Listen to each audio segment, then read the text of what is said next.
What's going on, everybody? It's Jeremy coming to you with another video, and today we're going to talk about the 2020 presidential election. This is from OddsShark, basically a sports gambling source, and they are giving the odds for the presidential election. Obviously, Trump is going to be the top pick at this point because the Democratic Party is still trying to work out their whoever's going to be their nominee. I believe it's going to be Joe Biden. I believe Joe Biden is far and away the obvious choice here. I don't think Bernie is. I just think Bernie's age at this point is going to limit him from being in the running. So I'm going to assume that it's going to be Joe Biden versus Donald Trump. I can't wait for this election.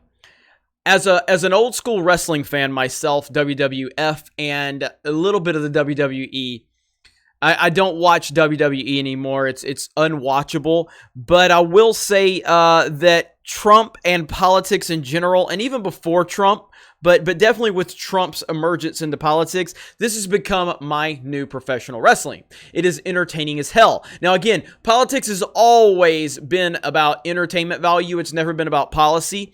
It's never been, and what I mean is general election politics, presidential runs. You go back to Bill Clinton. Bill Clinton, it did not get elected on policy. Bill Clinton did not get elected on experience. Bill Clinton got elected because he played a saxophone on Arsenio Hall and everybody thought he was cool. That's what catapulted Bill Clinton to the top. That's it. George W. Bush. If you do any research on George W. Bush, you will find out that George W. Bush has failed at pretty much everything he's ever done.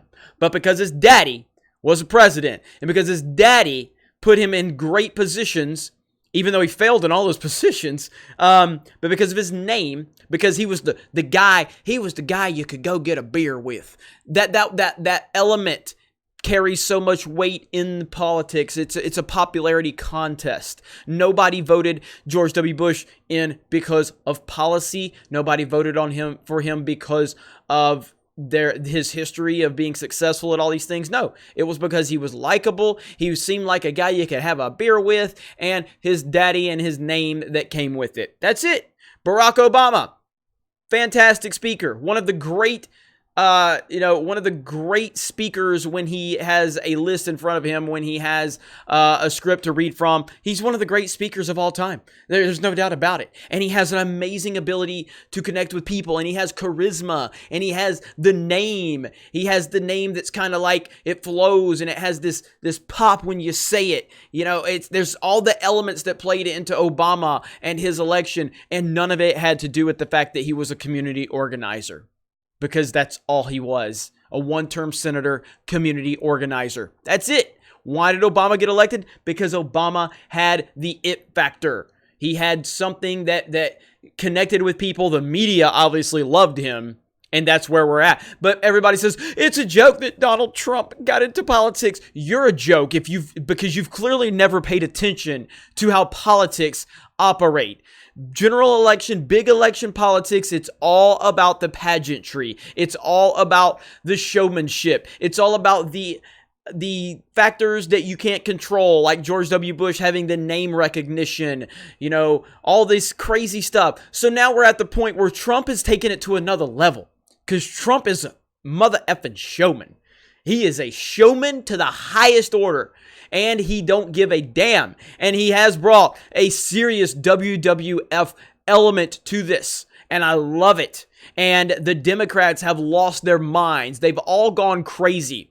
They've all lost it over Trump and the fact that he was elected and the fact that they couldn't stop him, the fact that he destroyed 3 political dynasties with the Obamas, the Clintons, and the Bushes. He took them all on. He took on the mainstream media. And who was left standing when it was all said and done? Donald Trump. So now with Joe Biden being the odds-on favorite and the person I believe, the only person of this list that I can look at and think that they would have a chance is obviously Bernie Sanders. There's no way Kamala Harris is going to be in it. There's no way Elizabeth Warren. There's no way that these people... there's no way. There's no way that it's either going to be Biden or Sanders. That's it. And I believe Biden is the clear choice for the Democrats. Now, Biden is a gaffe machine. Biden says some stupid things, some very stupid things sometimes. And everybody does in the public eye, and I get it. But Joe Biden kind of takes it to the George W. Bush level. And we all know about Creepy Joe and all of that stuff. So we are in for an extremely entertaining 2020 election. Oh my God, I can't wait. This is so exciting to me. If it turns out to be Biden versus Trump, this is going to be fantastic. So get your popcorn. Get ready. This is our new professional wrestling right here. Politics is professional wrestling. I watch it as entertainment because that's all it has ever been. That's what it is now. That's not to say that things aren't happening. Obviously, I voted for Trump. I voted for Trump because I believe Trump was the right man for the job in this PC climate, this SJW climate that we're in. I definitely believe Trump was the only person that could pull off what he's pulled off. And he was definitely the right person for the job. But the entertainment aspect of it is there, and that is what I'm trying to enjoy from this. Trump is going to be more arrogant than ever, and he's already the most arrogant human being alive. So now he's going to take that arrogance to the next level because he's going to be, running for re-election after pulling off the most unthinkable thing ever in the history of politics.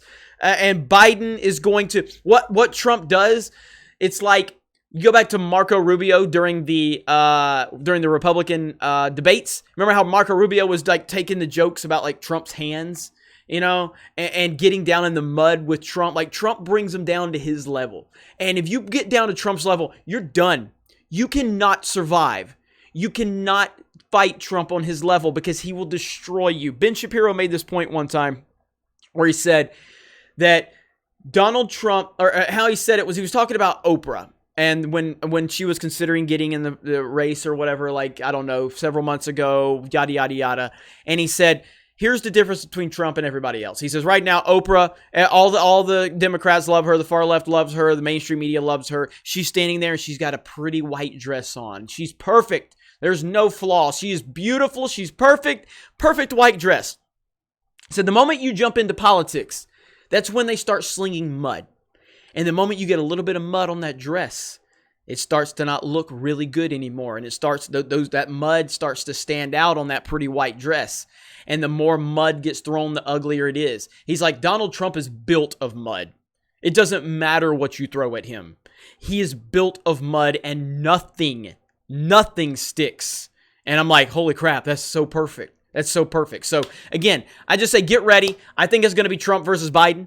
Let me know in the comments below what you think. Do you think it's going to be Trump versus Biden? Do you think Sanders is going to be in there? Do you think Kamala Harris is going to do it? Do you think Elizabeth Warren? God, honestly, I'd love it if it was Elizabeth Warren. I would love it if it was Elizabeth Warren, honestly. That would probably be better than Biden. Anyway, let me know your thoughts in the comments below. Thank you guys very much for checking out this video on my personal channel. Subscribe if you haven't, and we will talk to you later. Bye.